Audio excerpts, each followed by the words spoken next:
வந்து நினைக்கக்கூடாது. ஏன்னா முதல்ல வந்து நீங்கள் முன்னோர்கள் மூத்தோர்களை எல்லாம் நினச்சிக்கோங்க. அப்படி படிப்படியாக நினச்சிக்கோங்க. உங்களுக்கு எவ்வளோ இருக்கோ அவ்வளோ நினச்சிக்கோங்க. திருப்பி தவத்தில் உட்கார்ந்த பிறகு நினைக்கக்கூடாது. தபத்தில் உட்கார்ந்த பிறகு நீங்கள் முன்னோர் மூத்தோர்கள் யாரையும் நினைக்கக்கூடாது. ஜீரோக்குள்ளே இருக்கணும். உங்களுக்குள்ளே எந்த எண்ண நிலைகளும் இருக்கக்கூடாது. பேசாட்டில் அமைதியாக உட்காந்துருக்கணும். அமைதியாக உட்காந்துருக்கணும். பிற அதை அவங்கள்ட்டலாம் எதுவும் வேண்டுதல்லாம் வைக்கக்கூடாது இங்கே. ஏன்னா அவங்க நீங்கள் அமைதியாக அமைதியாக இருக்கையில தான் உங்களோட சுழிமுனை சபையோட சுழிமுனையோட சேரும். அப்போ தான் சிவநிலைக்குள்ளே இருந்து நீங்கள் எல்லா அனுகிரகத்தையும் வாங்கணும். இப்போ வந்து இங்கே சபை வந்து சூட்சமத்தில் சபை தான் இங்கே எல்லா பணியும் செஞ்சுக்கிட்டு இருக்கு.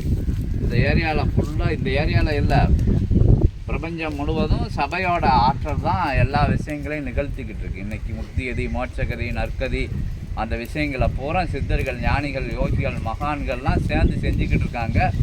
பிரியாக சேர்ந்து பண்ணிக்கிட்டு இருக்காரு. அகத்திய பெருமான் தலைமையில் அது நடந்துக்கிட்டு இருக்கு இன்றைக்கி.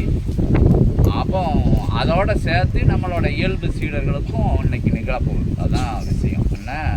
என்ன திதி தொடங்கின காலங்களுக்குள்ள இருந்தே நடந்துக்கிட்டு இருக்கு. இன்னும் நடந்துக்கிட்டு இருக்கும். தொடர்ந்து திதி முடிஞ்சு கொஞ்ச நாள் நடக்கும். அப்போ நீங்கள் அமைதியாக இருக்கையில் தான் உங்களோட இது பரிசீலனைக்கு வரும். அதுக்குள்ளே போக முடியும். அந்த சுழிமுனைக்குள்ளே போக முடியும். யாரும் எதுக்கு சொல்கிறதுனா, யாரும் வேண்டுதல் வைக்கக்கூடாது. நீங்கள் பார்த்துக்கோங்க, தர்ப்பணத்தை வாங்கிக்கோங்க, செஞ்சுக்கோங்க அப்படிலாம் சொல்லக்கூடாது. முதல்ல நினச்சிக்கோங்க. நினச்சிட்டு அடுத்து நினப்பு சபையை நினச்சிக்கிட்டு அகத்தியரோட நாமம், வாழைச்சித்தரோட நாமம் மட்டும் சொல்லிவிட்டு சும்மா உட்காந்துக்கோங்க. அதுக்கு பிறகு நீங்கள் எதுவும் சொல்ல வேண்டாம்.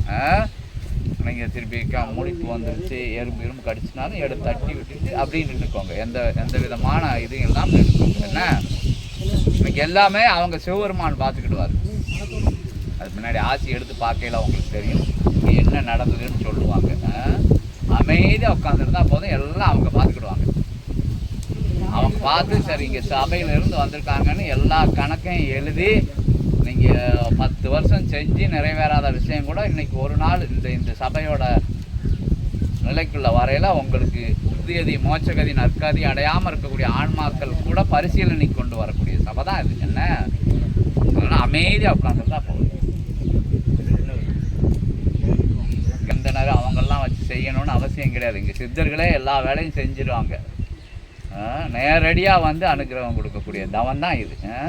அதனால் அமைதியாக உட்காந்துக்குவாங்க. என்ன சாமி கூப்பிட்டு வந்திருக்காரு, இங்கே வந்து சும்மா உட்கார வச்சுருக்காரு, நம்ம ஐயரை வச்சு செய்யலையே, அந்த தளத்துக்கு போகலையே, இந்த தளத்துக்கு போகலையே, எல்லாம் எதுவும் நினைக்க வேண்டாம்.